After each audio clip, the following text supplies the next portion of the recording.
Good evening, everyone, and welcome to the Invictus Racing League, where we go for the second week of 8 in season number 23, and it's going to be an absolute belter of a race as we head to the Hungary, and a circuit that's very much like Monaco, with the walls ever so slightly further away. But ultimately, qualifying is going to be a very critical thing tonight. My name is JPH, and joining me in the commentary box, as per last week as well, is Maris. Good evening, Maris. How are you? Good evening. I'm doing all right. Looking for an exciting race today, even though we could see a huge amount of DRS trains, but I think it'll be an exciting one today. And how are you feeling today? Yeah, feeling good. Obviously, first comms duty of the season for myself. Obviously, you were here last week, so very useful insight into sort of what happened last week, even though I did watch. Um, but yeah, it's going to be a good one. I mean, Hungaroring's always a tricky little circuit. It's a fun circuit because it's very much considered the go karting circuit of F1, but it's a lot of fun to drive when you get it right. Yeah, it is, but I think a lot of drivers will probably struggle tonight with trying to get the throttle right and everything. But I think these drivers, if they manage to do get it right, I think we're in for one crazy race. Yeah, absolutely. And just so everyone's familiar with Hungary, it's a 4.381 kilometre circuit. We are going to get 35 laps of it tonight, so lots of laps, obviously not quite as much distance.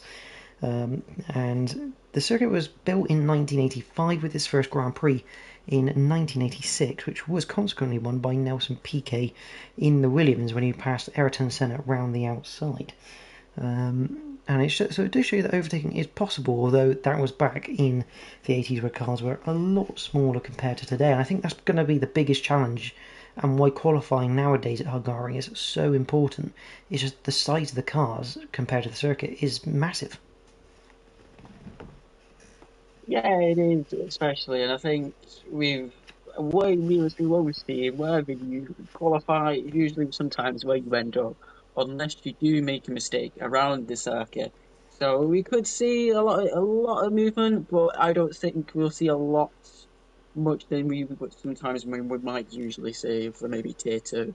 So yeah, we are in for a I good one. mean, I mean, obviously, in terms of overtaking, I've basically highlighted sort of four different areas where you could potentially make an overtake. Two of the main ones being turn one after the DRS zone down the straight, and turn two if you get the run out of turn one down the hill into turn two. And then a couple of potentials you've got is turn six, the little chicane, if you can get a good enough run out of five, and turn 12 near the end of the lap, the 90 right for the two long hairpins.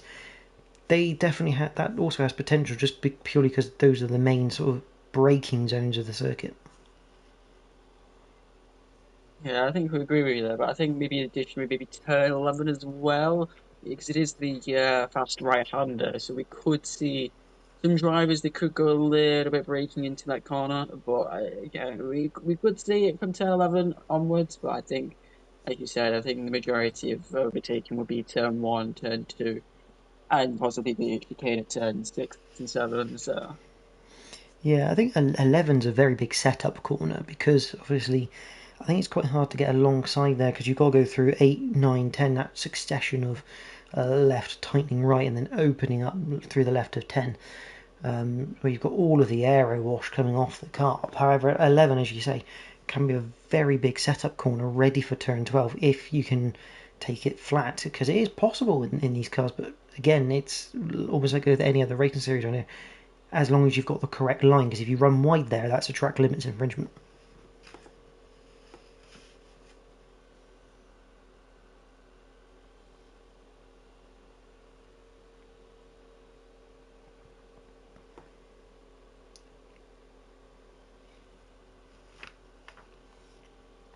But we have a look. Obviously, welcome to ARL and Matty Rudd in the chat. Obviously, Matty Rudd supporting his brother Ruddo, who had a good result last week. Maris, he finished second in the race, or he qualified in the top five. Um, and I think Jack was saying he's acquitted himself very well to this promotion of tiers. Has the tier two champion, and he looks right at home. Yeah, he does. He were massively helped with qualifying by his teammates, didn't he? But he did do well. He managed to hold off even his tier two counterpart Pars. Pars did well as well. I think he got P3. I think at the end of race in China. So again, both tier two drivers did acquit themselves well last week. But can they do it again? Consistency is key over this type of season.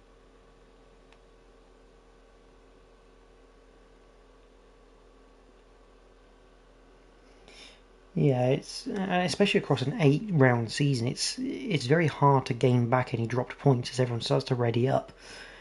Um, across an 8 round season, dropping points isn't ideal, but if you consistently score, you've put yourself in a really good position for a good result. I mean, for Rudder, I think for him himself, he'll be looking to maybe try and crack that top three. Because I think a lot of the eyes are going to be on Sydney and Jeremy Clarkson. Obviously, Jeremy Clarkson not here tonight, so that's going to help everyone else. But also like Beyond de Boer and Milo de Boer. Those two are very, very quick as well. So I think it's going to be interesting to see the challenge that everyone has, and see how well Ruddo can go up the table and sort of treat this promotion a little bit like Pars. To be fair, I mean Pars are again in exactly the same position as Ruddo, runner up last year in Tier 2, come up to Tier 1, and he's right on the pace. Yeah, he is, and I think with addition with Beyond, like he has this way. It kind of uses his tires to kind of he manages them well, so he'll be a key issue to both Pars and Rudder and anyone who qualifies ahead of him, because he will be one that strategist will need to kind of keep their eye on and see when he pits to try and keep him off balance.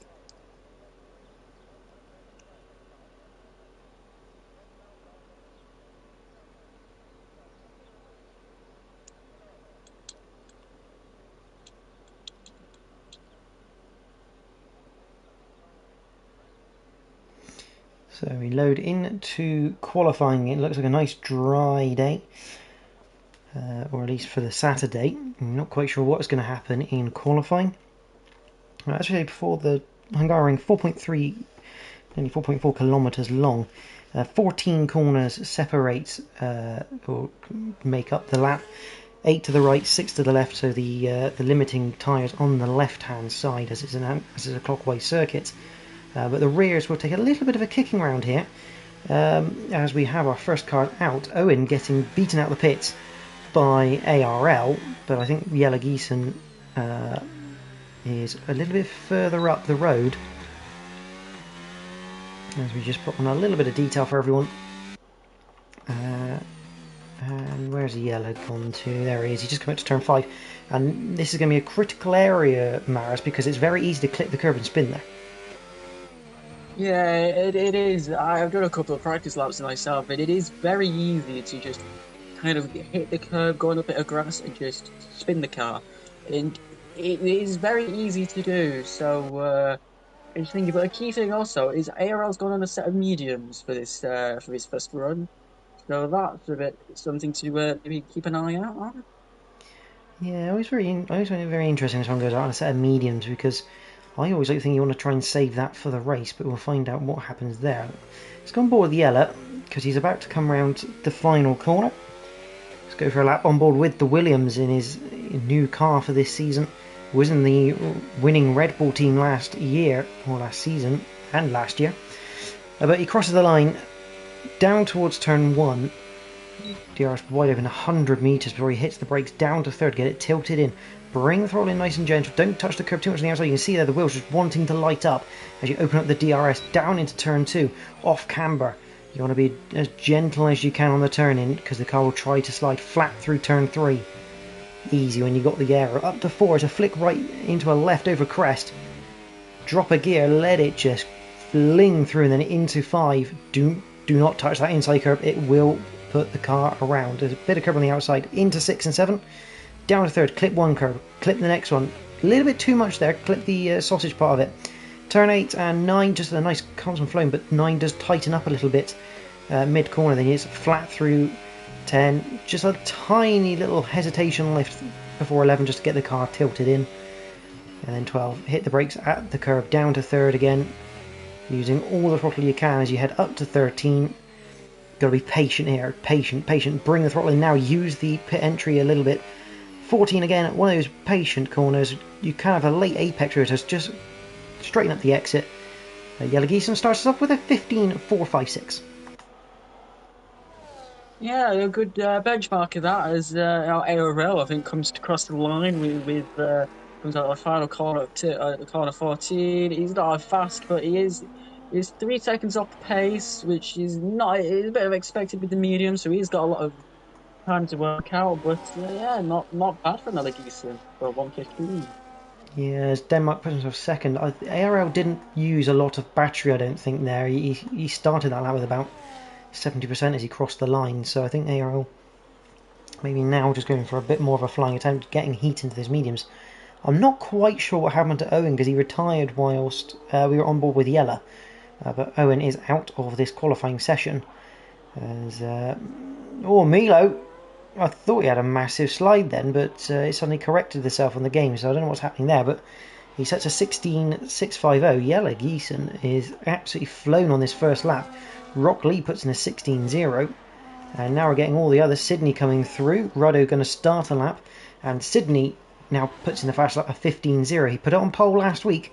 He's looking for back-to-back pole positions. Yeah, because he absolutely showed it out of the park last week. I think he did one lap and his second lap he didn't improve, but he was still I think about 2 tenths up on his previous time last week. So he's doing well. He's continuing as does improve on his time by at least a second. He's improved. He's beaten Denmark, but I think we still got a best wait to see if his soft time will be a lot better. So it's going to be one of my favourite shots of Hungary. That just saw Ruddo through it going through turn 4. Just the way the car just obediently turns in, and it looks like the back end's just sliding a little bit as you go through the corner. Such an amazing shot to watch as Roddy comes through the middle sector. He's 54.3 at the moment. Not quite sure what that's going to entail in terms of his lap time, but he's still got the likes of Beyond the Burr to come through onto the line as he crosses. It now is a 15.6 for the Sauber. What can Roddo do in response? Remember the Ferrari team leading the constructors going into tonight after the first round. It's a 16.0 for Roddo. Second off of Sydney's pace, but he's still quite close to the likes of Bjorn Pars and Rock Lee there. In fact, very close to Rock Lee. Yeah, it is. It's still, I would say, that with 4 tenths from Pellegrini and Sydney, so we could see them really battling it out. But beyond, we can't really count him out as now Matty crosses the line, goes P8 with a 116.7. So these drivers, there is a bit of a time difference, but we could see a maybe 3 potential 4 lap way to a pole position here around Hungary. Yeah, it wouldn't surprise me if a lot of these early times from the likes of Milo and Matty, Denmark as well. It wouldn't surprise me if they're just looking just to set a valid lap time, because it is so easy to invalidate around here or spin the car. Just get a safe bet. You've got a time on the table. Whereas the likes of Sydney and Yella and Bjorn, they'll just immediately go out and just try and go absolutely pin flat. So I do wonder if there's going to be a little bit of sort of track evolution and also just drivers pushing that limit just a little bit more. Yeah, I think I'd agree. And I'm pretty sure, I think to go back to the Owen crash, I think he might have crashed going into the pit lane, I think, if I'm not mistaken. So I think that's what's happened to him. Yeah, interesting one. We'll have to get...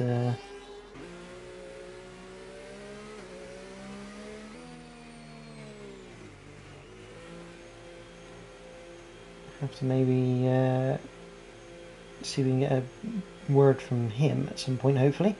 One driver that is missing is the RB driver of Astube, as we have people now going back out for their second laps on the outlaps. But just a recap of last week, Maris. Obviously, in terms of the championship, it's the same as the race result last week. Jeremy Clarkson leading, Ruddo second, Pars third, Sydney fourth, Mino fifth. But for teams, Ferrari lead the way on 24 with Haas on 17. Sauber have 14 points with Red Bull on 12. And the RB team have 11. Now the RB team did struggle a bit last season with ARL and Ashtube, but they've gotten off to a better start this season. Yeah, they are, and I think for today's thing, I think Ferrari again, they've got two drivers, one on pole, one P6. So in terms of constructors, I think they're doing the best out of so far. But again, with kick hours, there are ones to also look out as well for this weekend. Yeah, I'd have to say the Red Bulls as well, even though one's retired in this session. There's also two Red Bulls, and Owen is not slow. He's not a slow driver by any stretch. As ARL goes on to his first flying lap on soft tyres. Yeah, Owen is by far not a slow driver. He is quick, and he does sometimes come up with some pretty wacky strategies sometimes, and they do sometimes pay off. So it'd be interesting to see what he can do from the back of the grid. Yella asking how is he second? Well, because you've put a 15.4 in, and it's good enough for second right now. Though I sense you may have to improve that one, Yella, if you want to keep it. Yeah, I think I agree, but I think because there's no counting out beyond, as he's only two attempts out behind, so anything can happen. So I will agree that he might need to improve. I think for now, P2, I wouldn't be scoffing at that anytime soon. No, I mean, I'm not the best person to talk to about qualifying because I'm useless at it. I'm better in the race, but yeah, it's a tough one round here with qualifying because there's such a big importance of it. Um, it's one of those things. If you don't get a good qualifying, you're going to have a bit of a masterful strategy in the race. As ARL, what's he going to achieve on his first soft attempt? It's going to be in the 16s. It's a 16.050, so he's right in the thick of it. In that mid pack with Rockley, Ruddo, and Pars. And Bjorn currently down after one sector. Oh, and he's almost Yeah, lost it through 9. Beyond a barrier got all over the curb, and that's the risk. And he's definitely lost it into the barriers, and that's rear wing damage. wow, that is a shocker, and now we must go back into the pits. I think I can't see how much time's left, but 7 minutes left. He spins again. He's definitely got rear wing damage at this rate. So wow, Sydney goes quicker for 1:14.8. Wow. Good time from Sydney. I think the problem for Bjorn here is he's damaged the rear wing, but the tyres are also red hot where he's spun the car. They've heated right up, and as we know with the tyres on this game, as soon as you spin and heat them up like that, you have to spend 2-3 corners cooling them down. Ruddo comes to the line. It's a 15.9. It is an improvement. It's only by just under a tenth, but it's raised him from 7th to 4th. I think there's 6th to 4th. So it's a good couple of positions that for the Ferrari. And every position here is very much useful. As trying to see ARL coming around, I think starting another lap on those soft tyres. As Rockley comes into the pits, he hasn't improved this time around. And we've got I think the trio here of Matty, Yella, and Mila de Burt. As Matty peels off into the ARL was off at turn 1. Are you waiting for any more cars to come past? I'm a bit confused. Oh, I think he's just gone wide. And he's gone straight on. Something's wrong with that I think something's gone wrong with his equipment here. Yeah, his braking could not be thinking. I'm pretty sure. Everyone coming in the pit, so he's clear to go. He will have a Red Bull of Pars coming up soon. But he's now all over the grass. I think something's gone wrong with his wheel here. The main thing, he has to make sure he keeps moving, though. That's the main thing, because otherwise he'll get disqualified. So he wipes out the 150 board, going down to turn 2.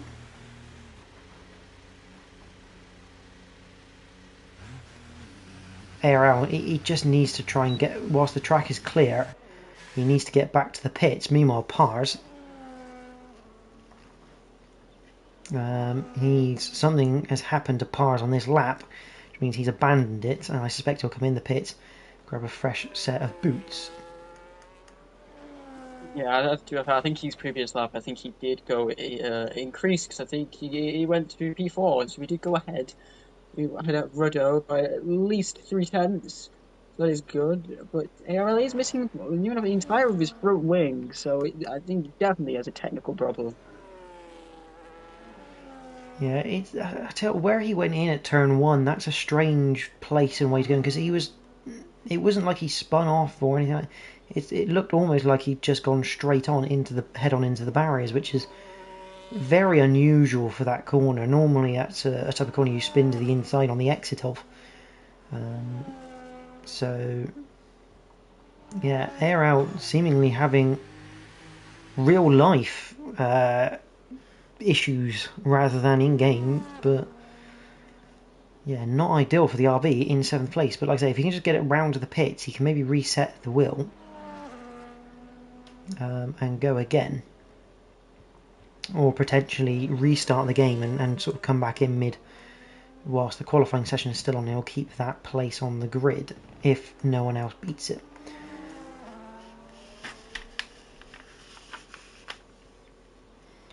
Meanwhile, Denmark, other than ARL, who's now managed to get limp his way back to the pits, has a circuit to himself. This could be a genius move from the Alpine, but it depends when everyone decides to leave for their final runs. But he's obviously decided he wants a clean track for his final flying lap.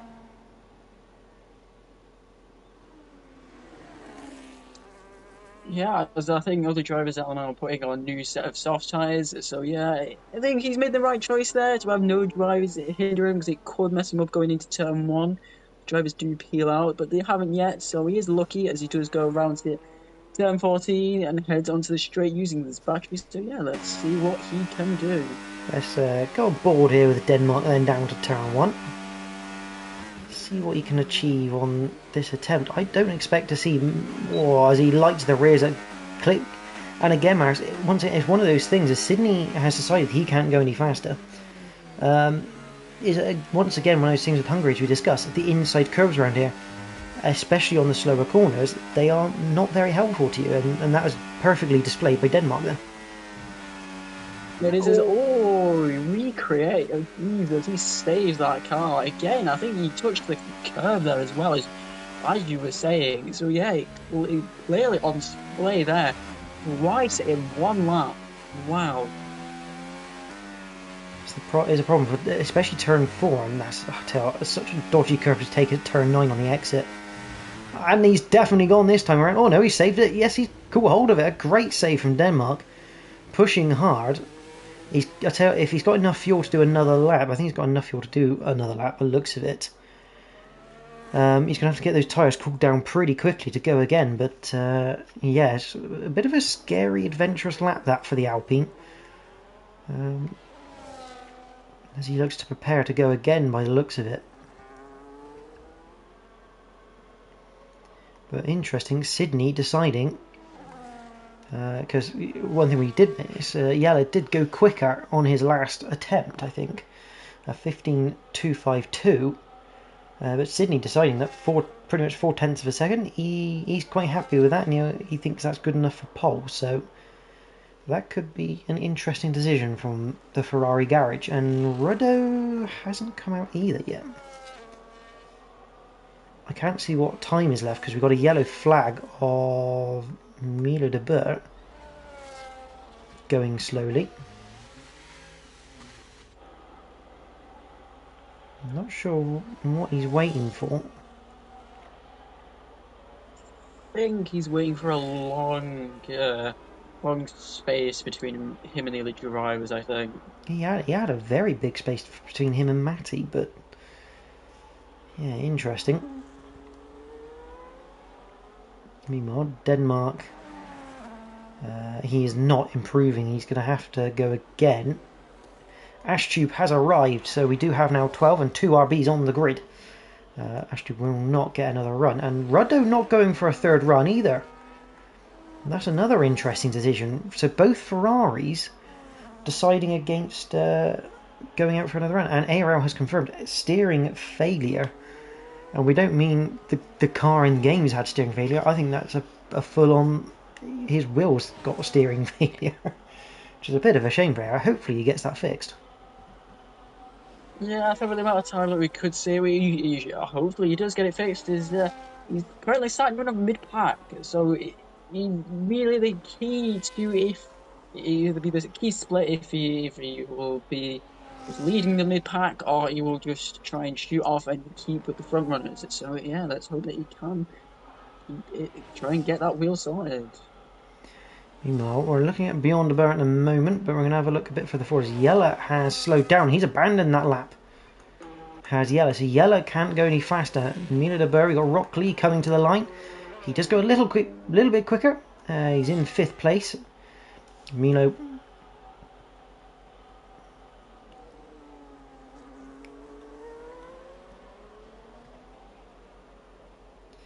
up to the line, and it is quicker from Milo, but it's only 7th place. He's right on the back of Rado, though. Meanwhile, Bjorn de Burt. Where's Denmark? Denmark's across the line. Does improve, doesn't go any faster. Meanwhile, Bjorn, he can't improve. Well, he does improve, but not enough. And Jelle Giesen will start on this race on the front row alongside Sydney. So it's a great time from Jelle, but it has to be said, Sydney has really set the benchmark. 4/10 to the good against anyone.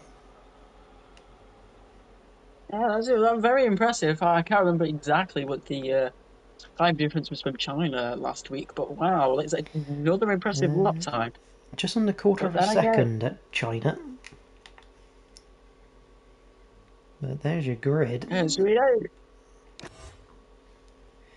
so we do show that he's quick, but as last week again, so he might not have the race pace. So let's hope that hopefully, he might convert this pole into a win tonight.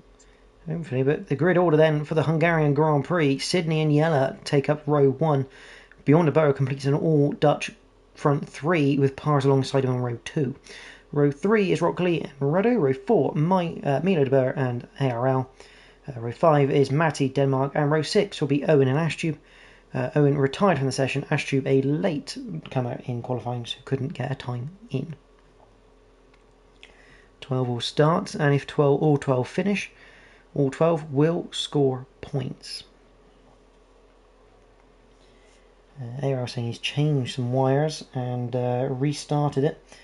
He's done all he can to fix the steering failure. The RB team be working furiously to try and repair that car and get it on the grid, and hopefully when they launch away for the formation lap, Maris, that car's driving correctly.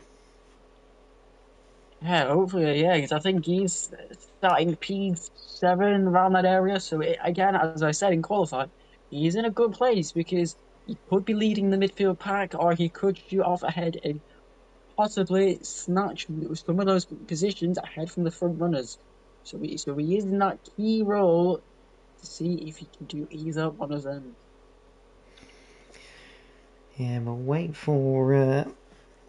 going to wait for everyone to be ready. I see everyone doing their strategy. It looks like a dry race for now. We don't know if the rain may come later in the race. All we can do is find out. But the fastest lap round here, set by Lewis Hamilton in the race in 2020, a 1 minute 16.627. This race is 153.34 kilometres long after they complete 35 laps of this circuit. So, everyone's got 150 kilometres to sort out where they want to finish. Yeah, they do, but we've also got a key thing: strategy. Strategy will play a key role here because we'll probably get overcuts, undercuts. Could see the majority of this today, and team strategies on who will pit first and who will pit second. That will be a key role in tonight's race. So let's see which team will get it perfect. Will it be Ferrari? Could it be Red Bull? Could it be any other team? So let's find out. That is the question. Is a strategy quite key right now? I don't think I've done Hungary in this game. I mean, I haven't played the game as much as others. But obviously, you're going to be wanting to do the one stop if you can around here because of the track position element. And I think it could be interesting to see who will try and undercut and who will try and overcut, because an undercut can be quite powerful around here, but if you do it a little too early, and you end up getting stuck in the traffic that you've got to get back past, it can work against you at the same time compared to an overcut where you pit later. But obviously if those who undercut get a clean run, the overcutters, that advantage is lost. So it's a very big game of timing here. Yeah, it obviously is. So let's see which driver, which team gets it perfectly right tonight. So let's find out. I'm going to be starting in 1 minute.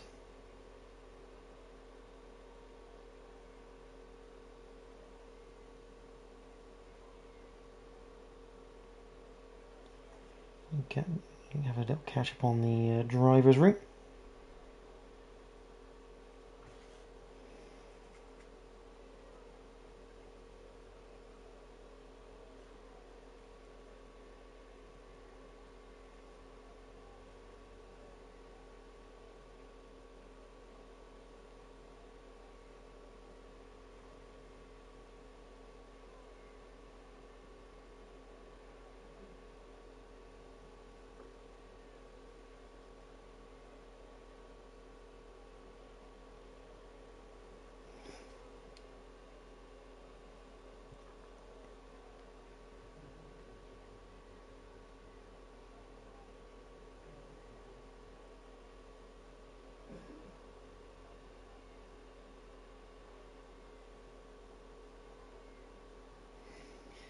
So not too long before we get underway with the formation up, and it'll be interesting to see what tyres everyone's on. But also a bit of a no here, Max, because obviously, as we say, the DRS down to turn 1 is quite important. The detection for that is on the entry to turn 14, the last corner. However, there's no detection point going into turn 1, so if you get it going down the main straight, you'll also get it after turn 1, which, if you can overtake down the main straight, will give you a defending advantage down to turn 2, or if you can't get it done down to turn 1, it'll give you a second attempt into 2, and we've seen in the past that can actually cause a few issues. Yeah, it can, but we could also see maybe some leapfrogging as well. We could see drivers just swapping places to kind of keep it safe, try not cause any issues between any of the other drivers. So we could see leapfrogging, but then we could also see just drivers just zooming off with the double chances or just the protection zone if you do get it done by turn 1. So we could see that. Yeah, absolutely. And having a look at the tyres, we've got a little bit of a mix going on out between our 12.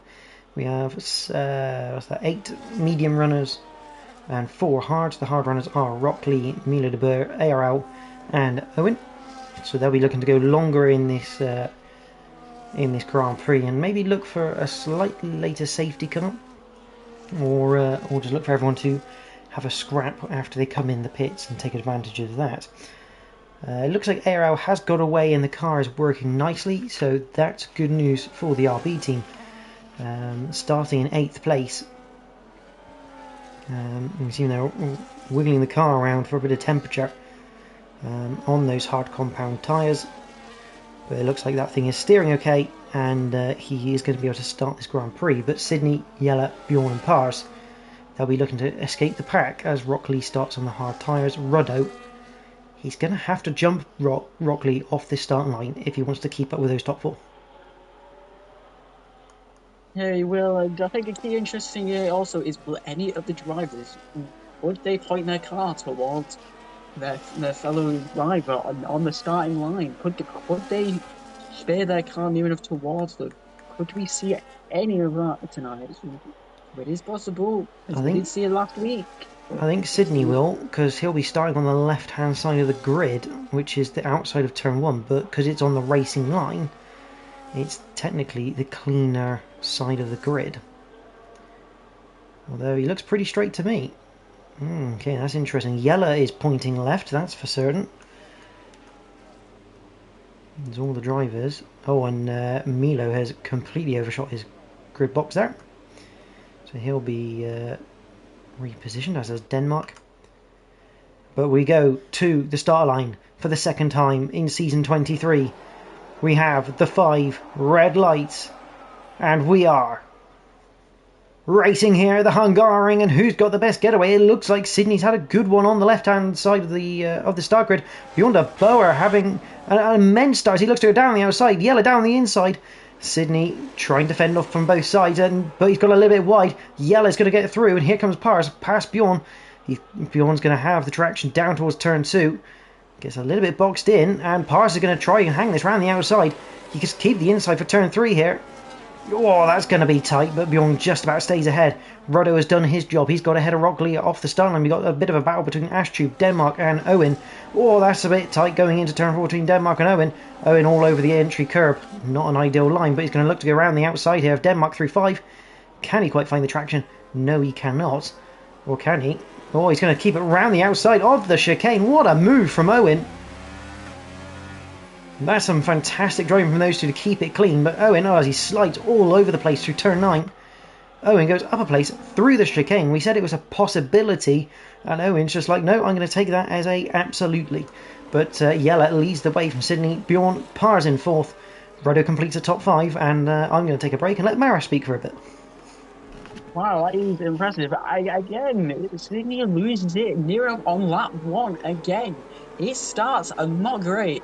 We could make a joke here about maybe Lando Norris like last year, but I think we'll keep that out of the way. But yeah, drivers are keeping it clean so far. Actually, did have a little bit of wobble. I think it was like turn 11, so it was a bit of. Drivers did go off a little bit, so track limits will be a little bit of an issue tonight. Would we see a lot of penalties? Let's hope not, because they could decide where drivers place tonight. Yeah, it's so you don't want to get the track limits around there, and ultimately you don't really want to be going that far wide anyway, because as we've seen already, Hungarian will happily spit you off as Owen. Now on the back of Ashtube, is he going to look for a bit of a move soon as he slides out of turn 5? Trying to stick with the sister team of the RBs. He's not quite close enough yet to launch an attack, and this is where everything... Oh, as Milo's gone very wide through turn 9. Something's happened to Milo there. He's now down to 11th place, the Sauber driver. He's having a torrid time of it on those hard tyres. We've seen both Saubers are just a little bit twitchy at the moment. I don't know if that's a setup thing, trying to get as much rotation in the car. But Milo running very wide through turn 9 on that occasion. And the fastest lap at the front, swapping places. As here comes Sydney with DRS, as expected, into turn 1. I would get excited, but let's face it, that's a pretty standard move for Hungary. Yeah, it is, and I think with Milo there, he did have a little bit of upset going into from turn 8 and turn 9. Because he did go a little bit wide, didn't follow the racing line as much. Oh, round goes Yellow into the wall after turn 3. He was side by side with Bjorn, going through turn 2 into turn 3. It looked like he had the place covered. I think he's retired. Yellow has retired from this race on circuit. It looked like he covered the place from Bjorn, and the back end just snapped on him through 3. And that is the end of Yellow Day, which is a shame, because again, you never know what might happen in this race, and also guaranteed points if you finish. So a big shame, and the first retirement from Yellow only 2 laps completed. He's lucky that he's not brought out a safety car there from the damage and retiring on circuit, so he is quite lucky there. But yeah, other drivers aren't. Haas is 1.1 seconds behind Bjorn, so it is a lap race before the 2 drivers up ahead. But Roddo is leading. We got a safety car. Owen round after the final corner. Oh no, and he's beached. Oh no, come on Owen, get off of there. Mercedes curse at its finest. So Owen gets going again. But the safety car is out, and Yellow's going to be kicking himself for not staying in this race right now, because this will bunch the pack up, and this could change the strategies of everyone here, because this will now allow everyone to go a little bit longer on their stints. I don't think we'll see any pit stops here. unless someone from the back fancies trying a new set of mediums to maybe go even longer. I think it'd be a possibility. If I were the drivers in the back, I would go with a new set of medium tyres because it would give me just that a little bit of advantage for runners because you could go and jump off the line and get past them after you cross the line, after it goes green. So it could be a possibility, but again, I don't think a lot of drivers would take that chance. It could be maybe one, two drivers who might just gamble the risk. It adds another 4, maybe 5 laps things, so it does mean towards the end you will be on quicker And tyres. here we go. Sydney from the lead is coming into the pits. Bjorn stays out. Pars stays out. Ruddo stays out. Matty is in. Rock Lee has stayed out on the hard tyres, as is ARL. Ashtube in the pits. Milo coming in the pits on the hard tyres. This is an interesting call. Owen obviously in the pits because he needs a new front wing. But the big story, Sydney from the lead comes in and grabs some hard tyres. He sacrificed track position here for a new set of boots. Will hards go 30 laps? Just under? I don't really think so, because there is a key thing with this game, that tyres do degrade a lot fast. So I don't think they will go 30 laps, but you will have to pit again. But what on? What tyres will he pit towards the end? Will it be a soft tyre? Could we say potentially? I mean, for this to work for Sydney, you feel he's going to have to get through a few cars to then be able to be on the sort of tail end of the leading group, and he's going to have to hope that he's got enough pace to then make sure he's got a pit stop in hand over everyone when everyone comes into pit. I mean, there's no doubt about it, he's got a lot of pace. I mean, he was 4/10 quicker than anyone in qualifying. But as we know, a race is very different with the fuel loads and the fact that you can't just blast your set of tyres. You kind of need them for a long period of time. He's going to have issue with other cars around him. He's going to have issues on the restart. So I don't understand why he's done this, as they won't last long.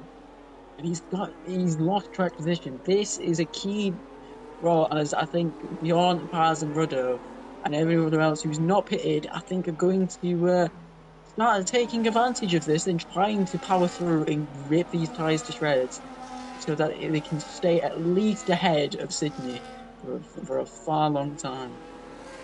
Yeah, it's really interesting. Yella saying he did retire. He's still suffering back pain, which is a big shame. I mean, hopefully that gets a lot better for you, Yella.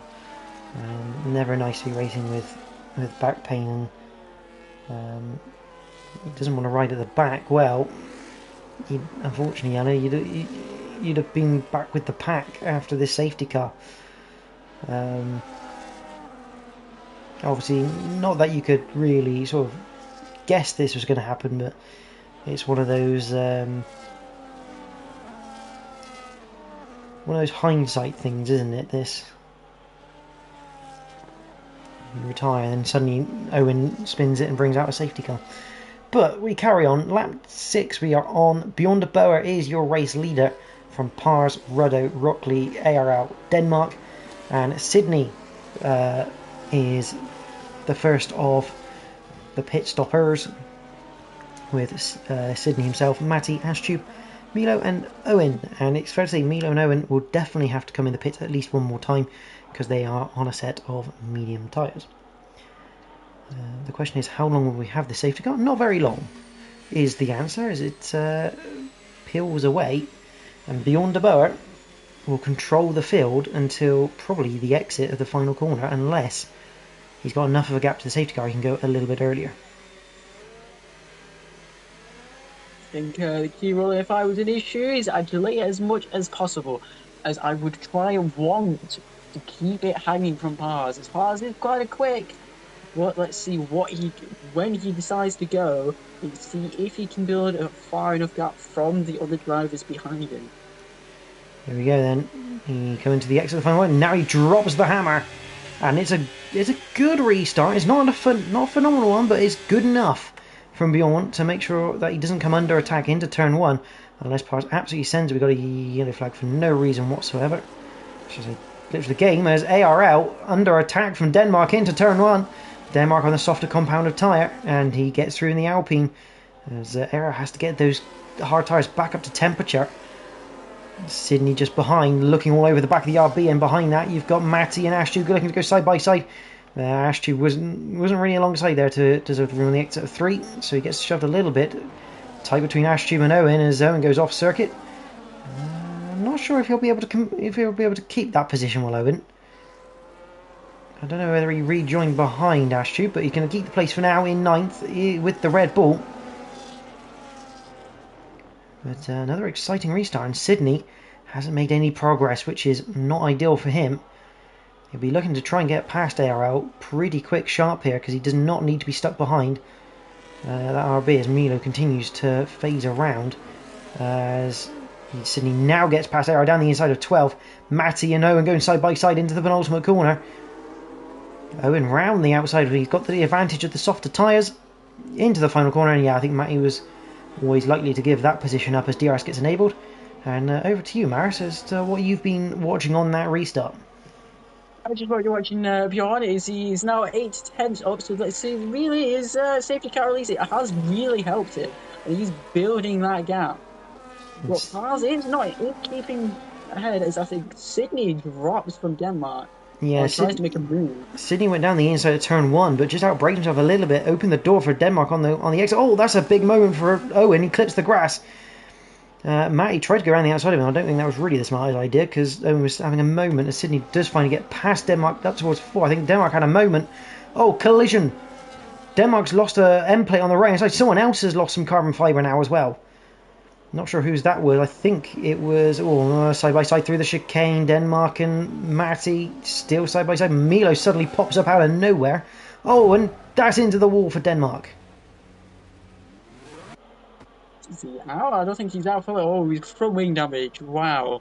He'll have to pit again, and that will. I think he'll more likely go on a hard set of tyres, not for that. Sydney is catching, but I think having traffic in front of him has really costed him now. Yeah, I've also found the owner of the missing carbon fibre, which is Ashtube. I think Denmark got spooked there because Milo seems to be sort of jumping around a lot on track through the connection, and I think Milo just suddenly popped up in front of Denmark, and Denmark got very spooked by it and ended up going off as Ashtube goes down the inside of Owen with that broken front wing. Bit of a twitch from Owen. Rock Lee spun at turn 1. That's a shame. He's down to 10th. He was having a good race. And Ashtube now behind Milo as he loses places to Owen and Milo down towards turn 2 into 3. Considering this circuit's meant to be hard to overtake on, we're getting a lot of overtakes tonight. Yeah, we are.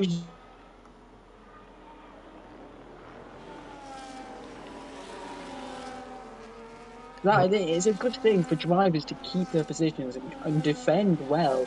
So it is a good thing, but again, I think having Beyond's gone quick. He's 1.5 now. But will Sydney catch him in time, though? That is another question. Well, I think the positive here for Sydney is he's got his teammate of Ruddo in 3rd, and Ruddo is keeping pace with Pars to the point he's in DRS.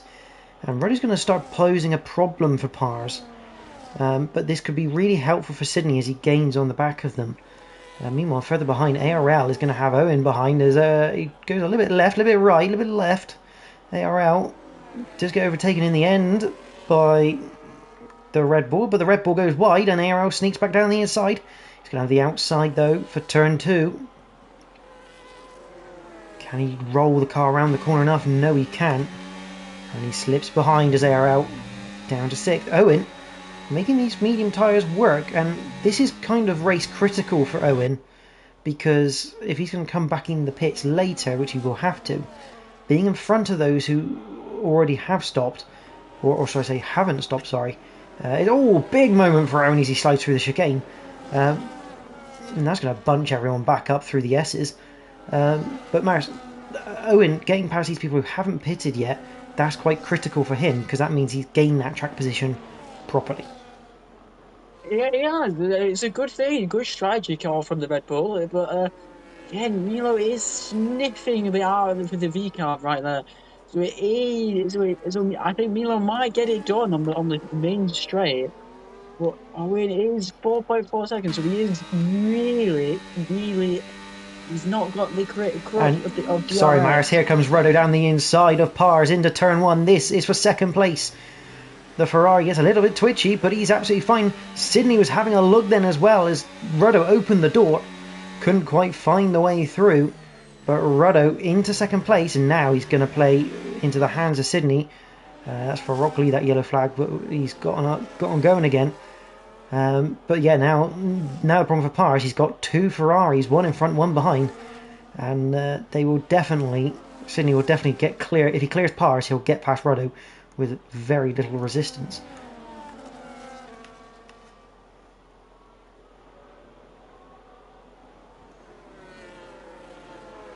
Sorry to cut over you there, Maris, but what happened with Milo? Because I think you were watching him, weren't you, down the main straight? Yeah, I would say that possibly Owen was a bit. He didn't have the crutch of DRS, so he was a bit vulnerable. He managed to defend well, but Milo is dropping back to ARL and Owen.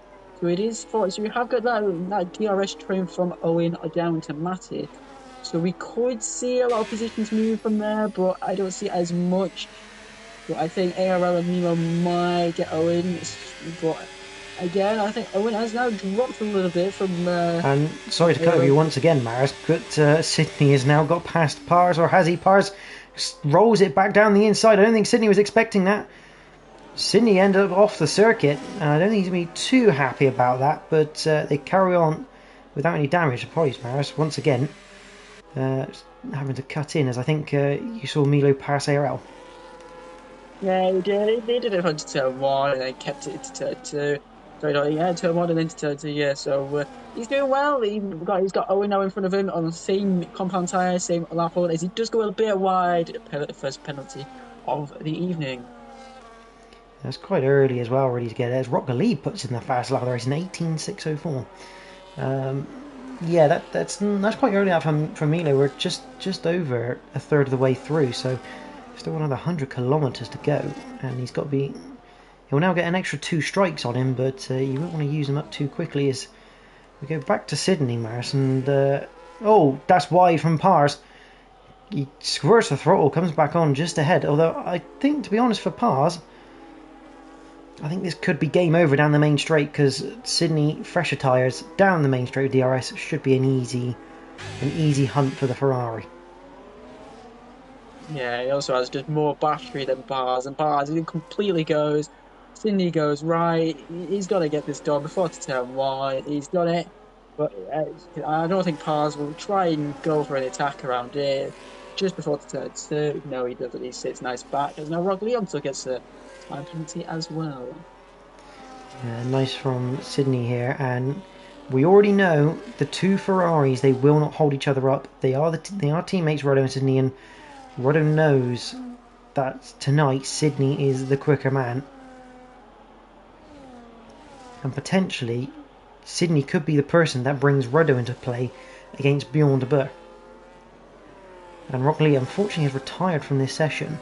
I wonder if he had rear wing damage, and that's potentially maybe why he had a couple of crashes. But again, a shame because even in 11th, that's a couple of points lost for the Mercedes. Yeah, it is. And for the only Mercedes driver out there, 2 points. It is very key, but I think in the constructors run, I think we've got 2 VCARs, 2 Red Bulls, two kicks, 2 Ferraris. You aren't going to do much, but points is points. And at the end of the day, if the drivers are not scoring and you've scored these crucial points, any points would be necessary for just the table. As Ruddo does the thing we expected to do for Ferrari, he lets his teammate go. 3.2 is the gap between Sydney and Bjorn. That's the gap that Sydney has to close down. Now, one thing that is very smart here for Sydney on this strategy is, okay, he'll probably have to pit again, say in the same vein that Bjorn, Ruddo, Pars and Co will have to pit as well. But Sydney will be on the faster compound at the end of this race. He will probably switch to another set of mediums come the end of this race, probably rather than softs. I mean, that's what I would do, just purely because from a tyre wear perspective, I'd probably want the mediums to make sure that I could maybe have a go on them a little bit more, because with the softs they burn up so quick on this game. Yeah, they do. I think they could only go maybe 5 to 10 laps on the soft, so it is very, very difficult to try keep the softs in range so they don't degrade as fast. But I think we did miss Milo go past of Owen previously, but I he is did now. catch the tail end of it, and Owen went wide through 11. So obviously, I think Owen probably had a twitch through 11, and obviously lost the place to Milo. And it's been a good recovery this from Milo, considering what happened. As I thought he spun, but he didn't spin, and then the game went nope, he didn't spin. He carries on in 5th place. It's not really ideal for the drivers when you've got someone in front of you that, you know, they're driving absolutely fine, but they're just sort of phasing around a little bit. And for Owen, that could have meant that Owen maybe put a bit of brakes on coming out of turn 1, because he originally saw the Salbert start to spin. Yeah, it will be thinking, oh, as Owen goes on the right of the back of Milo there. Oh, that was very thinking you knew it. Oh, I think he's just still jittering all over the place on my screen. So it is thinking is Owen is now 1 second behind. Now goes near enough into it. As Milo goes like wide again. That is not good for the Sauber driver. But Sydney is now within a second of Bjorn. So that is a key thing as now Bjorn pits. Yeah, I think Bjorn's doing this because he knows that Sydney will have to pit again. And well, not to mention he's also on the mediums, on 15 lap mediums, so those tyres probably crying a little bit. Ruddo continues though. It is hard tyres for Bjorn as expected, but and this is where the problem comes now for Bjorn de Boer, or Bjorn de Boer, as I believe it's actually pronounced. He's come out. He's 9 seconds away from Matty, from that Milo de Boer train, which is great. But they're not going to have to in the next sort of 5 laps. But as Owen phases through Milo, have we lost Milo here? Yeah, I think we have. It could be a connection issue, I think.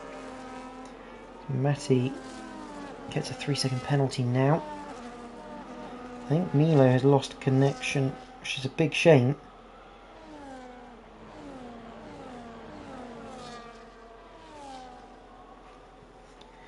But as I was saying, beyond the Burr, now he's going to catch up to this train, who aren't going to be pitting very soon.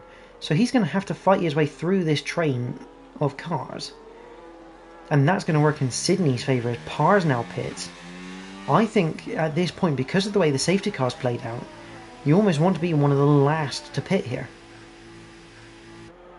Yeah, you would, as he would give the driver advantage of fresher tyres, even though it could be only a couple of laps newer, but it still would keep in the favour of the driver. But the key thing is, will have traffic in front of him. It will hurt his tyres a little bit, as you did say. So he will work in favour of Sydney, but I think Ruddo and Owen might pit soon, especially more Ruddo. This could be an issue for the lot of them. Yeah, I think we'll see Ruddo pit now to cover Pars. I think he'll have just about enough time available to him. And it'll be perfect nearly nigh on halfway through this race. I think Milo is back in his car. Yes, he is. So he's back to speed, but damage has kind of already been done for the Sauber. ARL. I wonder how long ARL is going to try and hang on to those hard tyres. Ruddo, will he come into the pits? The answer is yes. Ruddo will come into the pits to cover Pars. So Have a look, because they're right on the back of Owen. Maybe one of those tyres are a little bit more even now. 13 lap old mediums to 17 lap old hards. Get the sense they're a little bit more equal in terms of performance, as ARL shaped up for a move just to fill the mirrors of Owen, but didn't launch any attack just yet. They head down to turn 2, and again filling the mirrors full of RB. And Pars has passed Ruddo. Yeah, we thought as much as he did get the undertake done pass, so it is thinking, but Roger will hopefully try and keep in the distance passes. He has made them move before on pass, so we can see it again. But will he keep within that golden rule under 1 second for the DRS? I think the key element here for Ruddo is just trying to get those tyres up to temperature, because as we know, you come out of the pitch, your tyres are colder compared to in this case, Pars. Pars will have nice warm tyres. They'll be up to temperature, as Ruddo's got to get them up to temperature whilst still trying to catch him. As here comes Beyond the Burr on the inside of Matty. Can he do it? He's still just about there on the corner of the Williams, but no, he can't. And this is where the problems will start to come for Bjorn. He gets a switch back up to the final corner, but Matty's still there. A little bit of a clip as Bjorn looks to take the corner. Not ideal, but Owen comes in the pit, so that relieves Bjorn of an extra car. As he comes flying down to turn 1. Is he going to launch it? No, not quite. But yeah, slight bit of contact between Bjorn and Matty into the final corner. I don't think Bjorn was expecting Matty to be there still on the inside. No, I don't think he was. As Bjorn just tried to keep it nice and clean his turn. So he won't be making any stupid moves around it. He wants to keep it nice and clean, not overwork the tyres. Yeah, as Ashton just move out of the way slightly to allow Bjorn to go through. So now he's chasing ARL. Sydney is 14 seconds up the field. So that could work perfectly for Sydney, but he does have to pit again, more likely, as those tyres could be dying any time now. Yeah, I want to say pits around probably 20 seconds worth of time. You can see what the fresh tyres does around here, but again, Sydney has this to come when he switches back onto this, like I said, a mediums. He's going to have this to come where he's absolutely electric quick.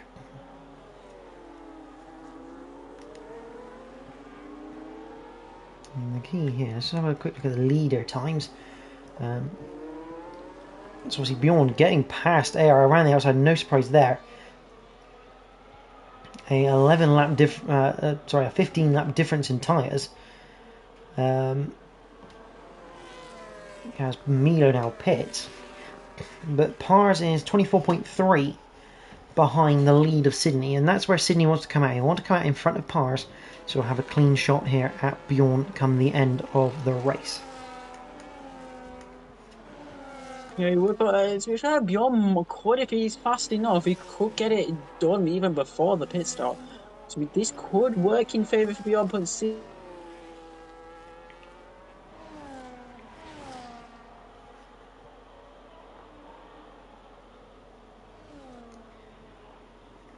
I think we've just lost. We've just lost Maris for a brief second. For a brief moment. Hopefully Maris will be able to sort of come back into the party and chat with us.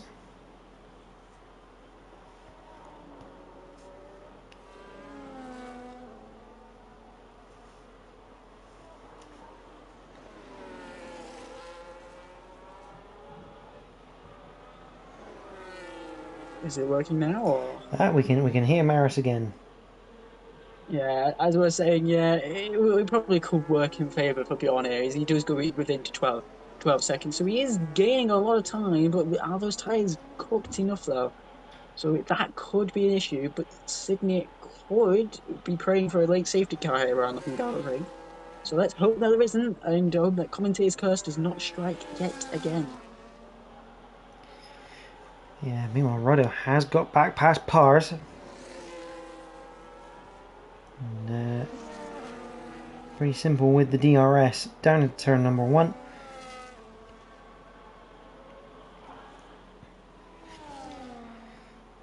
Meanwhile, at the front, 11.1 the gap between Sydney and Bjorn. Sydney still probably the pit unless he tries to do a miracle job of trying to get that car home on that set of tyres. He's got 16 lap old tyres already. ARL up to 20 laps on his set of hard tyres. I think ARL really is hoping here for a safety car. Oh, 100 is there, but I think with 10 drivers, it's not impossible, but I don't think that there will be a late safety car with his 20 lap. As Astrid is also on 16, so is Matty. So they're really still yet to pit. So we could see them pitting at any time soon, but I don't think they'll pit unless then safety pits because they're near enough on the same lap full tyres as they pitted under the first safety car. Yeah, the first and only safety car in this Grand Prix. It's going to be interesting to see how this is going to play out. 10 seconds the gap for the lead. And Ruddo seems to have the measure of Pars at the moment. Pars can't get back up to the back of Ruddo enough to go through with DRS, but Ruddo now coming up to traffic and his name is SFR Matty. This will be a bit of a critical thing here for Ruddo for his race. If he can sort of get up to the back of Matty, get past Matty quickly, and starts to always have like a car between him and Pars as they come through this field, just to help him build the gap a little bit more every single time. But Ruddo will have to make sure he's within a second of Matty first to maybe have a little attempt into turn one. This is the closest battle we've got at the moment as Ruddo really closes in on the brakes into the penultimate corner. Matty struggling by the looks of it with the traction. I just have to be a little bit careful though. It is technically Net's third position for the race, so he does have to be careful as he does go past Matty to turn one. So it is thinking, but will Pars follow? I don't think so. So yeah, we could. Will Pars get a run though out of here? Because Matty wasn't exactly clean, but then looks like Pars couldn't get on the throttle either. And this is going to be a lap of pain here for Pars, because I think he's going to be stuck behind that Williams until probably the start-finish straight. He will if he really looks for a very audacious move on one of these corners, but I don't think he will. He wants to keep this safe as Owen is right behind.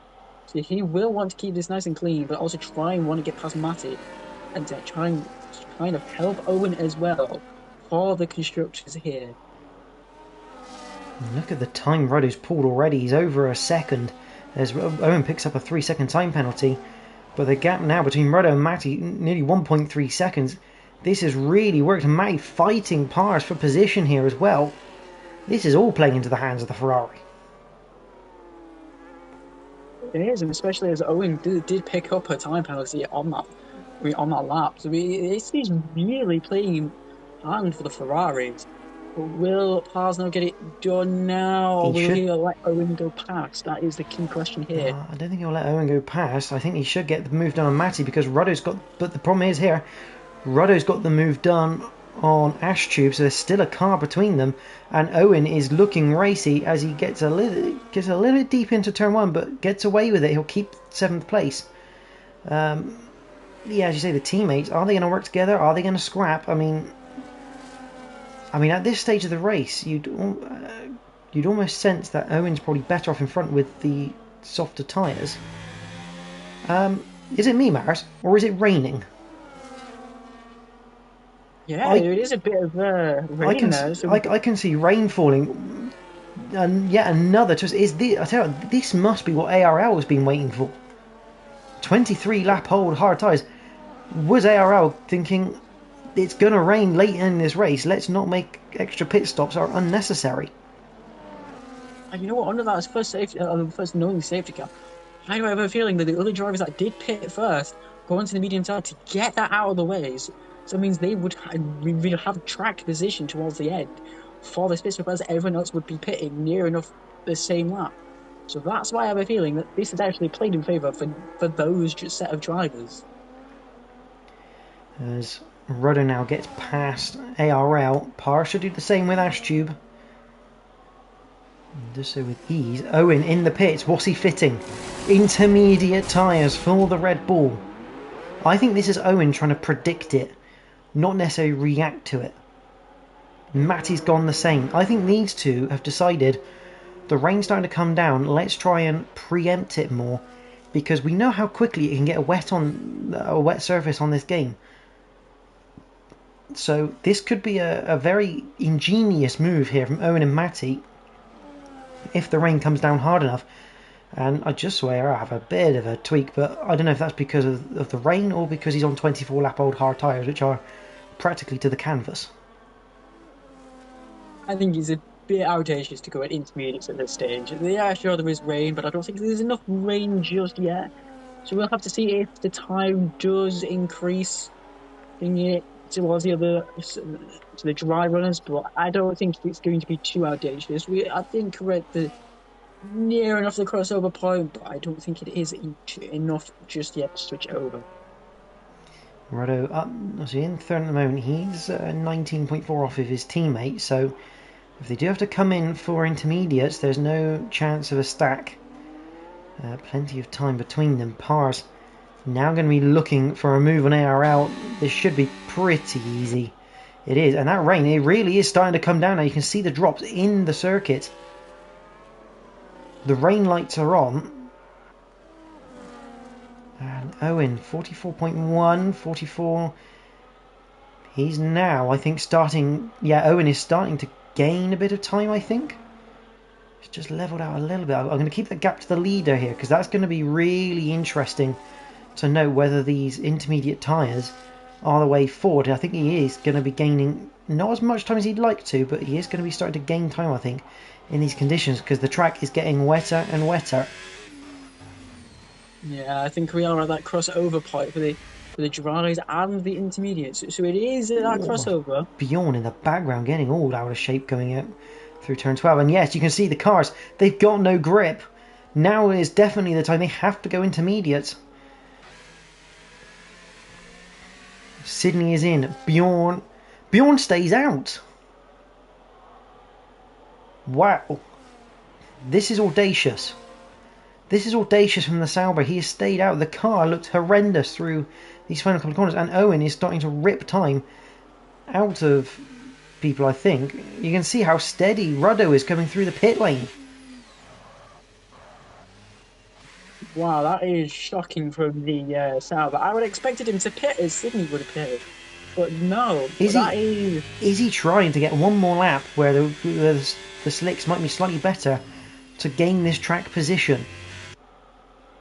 That's the only reason he's trying this, surely, is because he knows as soon as if he pits once, he goes drifting through turn 5. Colin McRae, Bjorn McRae there going through turn 5. I think this is a one of those things where he's basically gone, whatever Sydney does, do the opposite, as he slides it through 9. And dare I to say, but that's a very big indicator that you want intermediates here. Yeah, I wonder if he's decided if he can try and get one more lap out of it, try and get that track position. Because if he comes in behind Sydney, Sydney will disappear on the same set of tyres, is I think what he is thinking here. Yeah, it will, but Sydney's catching him. He's near enough. It was 20 seconds before. I think after Bjorn's rallying antics, I think Sydney will definitely be in front. I think Bjorn will be fine against Ruddo, though. I think he's got enough time over Ruddo to not. It won't be. He won't lose second place, and I think that's why he's attempted it.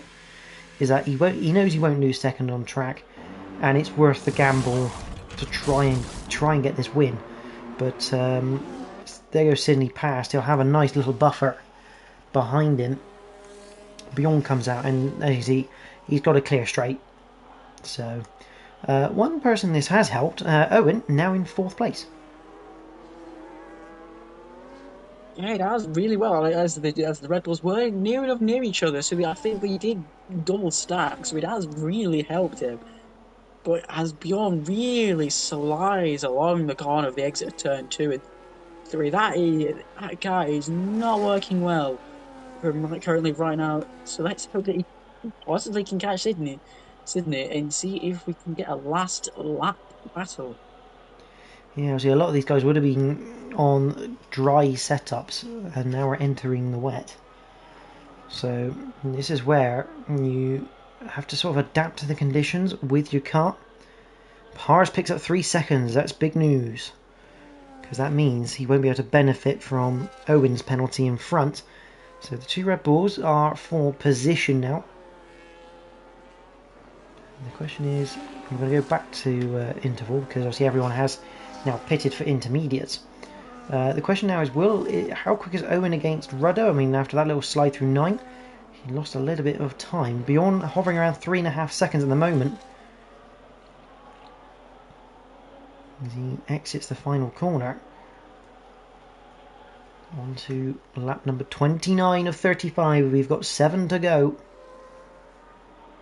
3.4 for the lead, and Owen 1.6 behind Ruddo. He's starting to close in here on the Ferrari, is the Red Bull. But Owen does have a bit of a challenge, because if he does get up to the back of and overtake Ruddo, he does have the matter of the 3-second penalty, which, okay, whilst you can get it removed potentially if you have a valid reason, and it was unfairly given, drivers, I think, enjoy or would like to have at least 3 seconds behind them, so it doesn't matter if they got removed or not.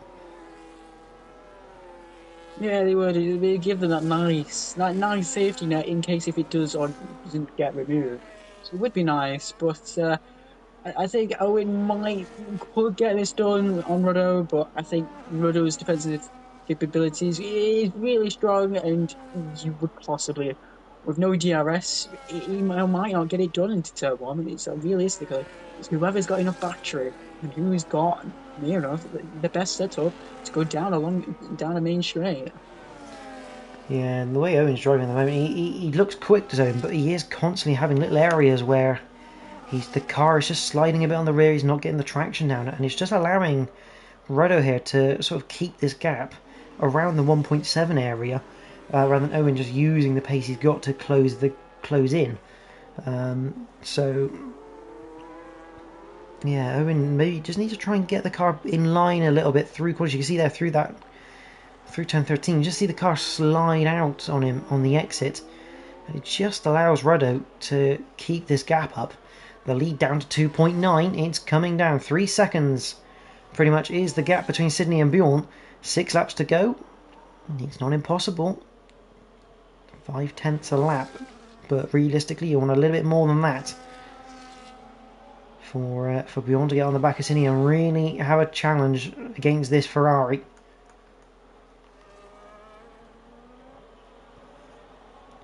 Let's see if ARL... I think ARL is closing in a little bit on Matty as well, so we could end up with a couple of fights here, Maris, right at the end of this race. Yeah, it'd be good to have a couple of battles for the couple of last laps. It would be amazing to see. I just hope that these drivers will keep it clean, keep their nose clean, and not have too much incidences as we are in the rain. So the drivers could just about miss their braking zone and go into another driver. So let's hope that does not happen. We are looking for clean takes. Yeah, as we ride on board with ARL, just to have a look to see what the conditions are like from his perspective. So he's behind Matty. Oh, Matty's had a massive moment going into turn 11. The back end nearly done a swapper on him on the entry. It was well held from the Williams. And it does allow ARL to close in just a little bit. Owen under a second to Ruddo. Obviously no DRS anyway, but it's good for the gap. And Bjorn down to 2.2, so he is taking enough time out of Sydney here to be on the back of him before the end of this race to have a go at potentially the race win. And the last 2 seasons it's been between Sydney and Bjorn for the titles, so it's good to see them back together on the circuit, duking it out once again.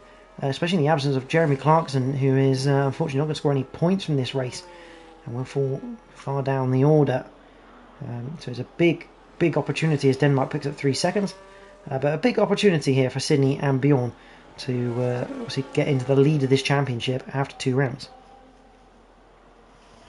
Yeah, it would, and I think Jeremy would be looking into the next race and be thinking, right, I need to make some good positions and try and stay near enough the top 2, as these 2 here are going to take some vital points out of the championship. So Clarkson will be at a disadvantage, But then again, there are another 6 races to go, so it could all happen between here and the final race of the season.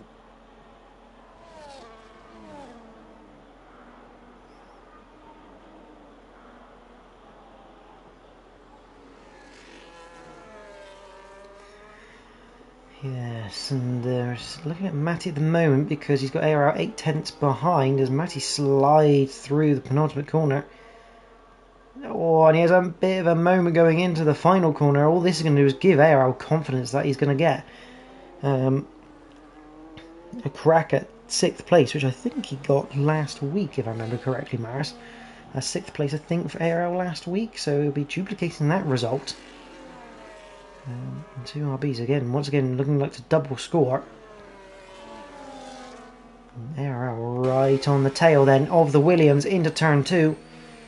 One thing ARL won't do is put in a silly move. He will bide his time and try and find the right place to do it.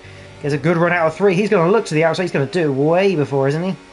Yeah, Matty doesn't really fight that one. He knows he's lost that one. He's got absolutely no grip in that Williams. ARL up into the top 6. Owen hovering around a second, and the lead down to 1.3. Yeah, it was an amazing move, but Matty needs to try and keep within a couple of seconds between him and Ashton. As he has got a penalty, so it could go into the favour of Ashton if the penalty does not get removed.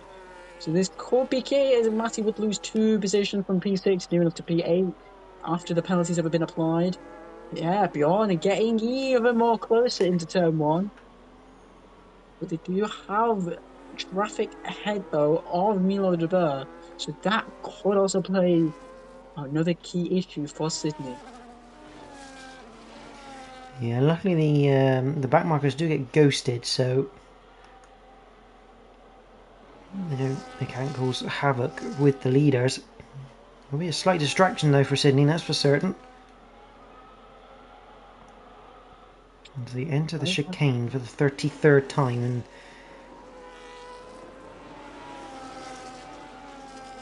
Bjorn, it just looks like Sydney unable to, just doesn't quite have the confidence on the throw. Oh my word, as Bjorn de Boer once again goes absolutely broad sideways through turn 9. He's loving driving that car in these conditions.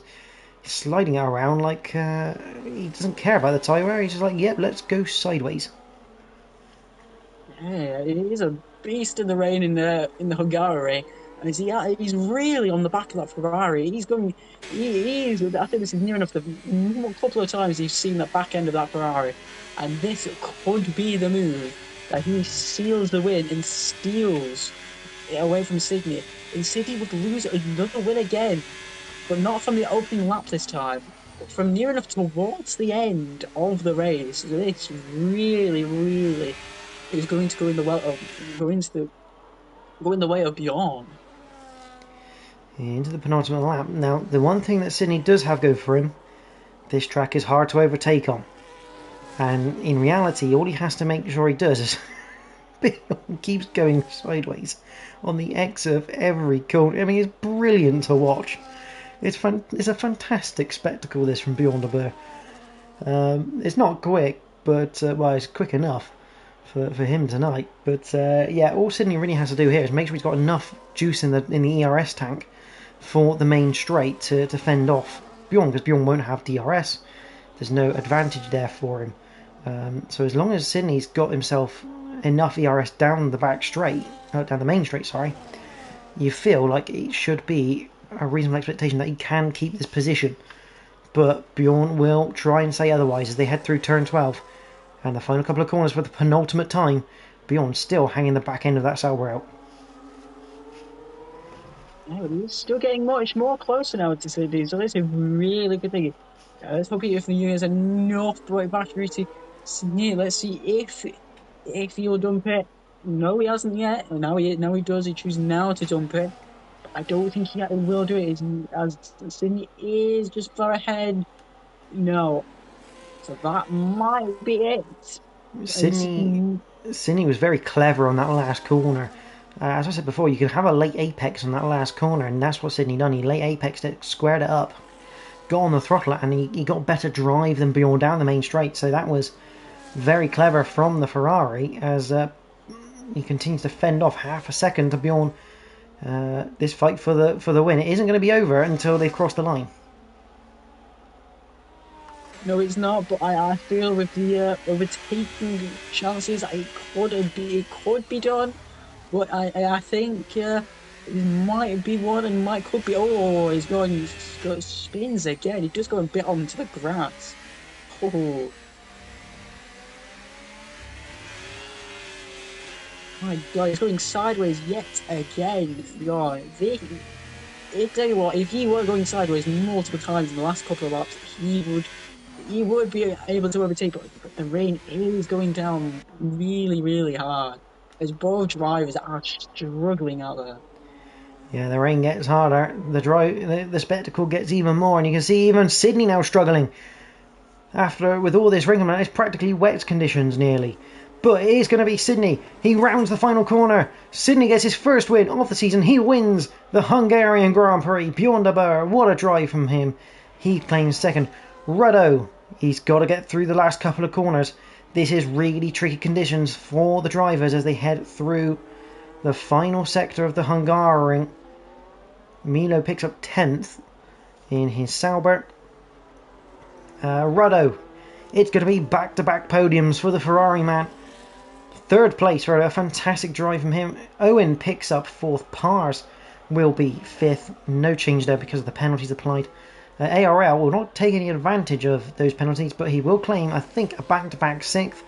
A good drive from him from 8th.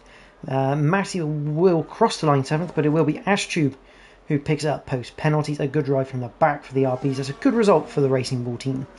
Matty will be 8th, and Denmark, as he had a massive moment. Don't lose it now. Got to cross that line. God, Denmark, don't lose it now. That's the worst thing you can do. He's just got 3 corners now. I think he's having a little bit of fun, but it's you don't want to have too much fun like that as it comes round the final couple of corners of Denmark in the Alpine. He's had a tough race, but all credit goes to him for finishing it, getting points, 9th place, points for the Alpine team. Denmark will take 9th place, but it is Sydney who is the man of the hour here in the Hungaroring, and he takes his first win of the season. And I think most likely with that, 4 points, yes, I think that means Sydney will take the championship lead, leaving Hungary. Yeah, I think he would. He did get a podium finish last week. Or did he not? No, I think he did. No, he got 4th last week, Sydney. Yeah, so it is really good for him for the win. He did convert the pole into a win this weekend, which he didn't luckily last weekend, but he has managed to do this weekend. But you do have the return of Jeremy Clarkson next week, so could that be his own kryptonite next week? Let's hope not. Only one to find out, but the provisional results here from the Hungarian Grand Prix. Sydney takes the win from Bjorn de Boer. Ruddo completes the podium, making a double Ferrari podium tonight. Owen and Parr score good points for Red Bull in 4th and 5th. ARL 6th, Ashtube 7th. Matty is 8th, Denmark 9th. Milo is in 10th. Rockley and Jelle Giesen unfortunately failed to finish tonight. So top 10 scoring the points. And as far as 8, Bjorn de Boer ruining what could have been a 2x2x2.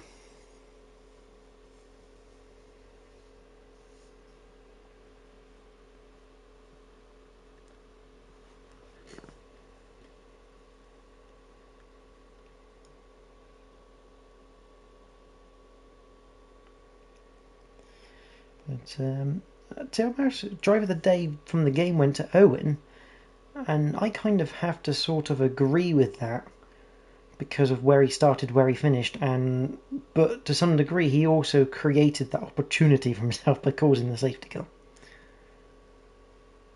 Yeah, he did, and he also did have that crash in the qualifying, so that could have helped him a little bit to secure that. But honestly, I think overall, I'm gonna have to give it to Ruddo if I were able to pick, because he's come out again and got another podium in Tier 1. So he's proving that he's quick for Tier 1. So he's done really amazing to put himself into Tier 1. Yeah, I do agree. He's found pace as Ruddo, and it's great to see. Um, Great to see, and I think that is the greatest part of IRL in terms of those that are quick that get promoted into higher tiers. They do tend to find their feet, and they do find pace, and it's something that we say I say quite a lot. If you want to get faster from a different, like it's going up in a tier, you have to race people that are faster than you, then get faster. And Ruddo is sort of proving that a little bit. And he's really taken sort of two hands to this challenge and really stepped it up from last season, which is fantastic to see. Obviously, Sydney and Bjorn, we already know they're massively fast, and especially the other driver that's part of that with Ruddo is Pars. Pars is being very impressive this season as well so far.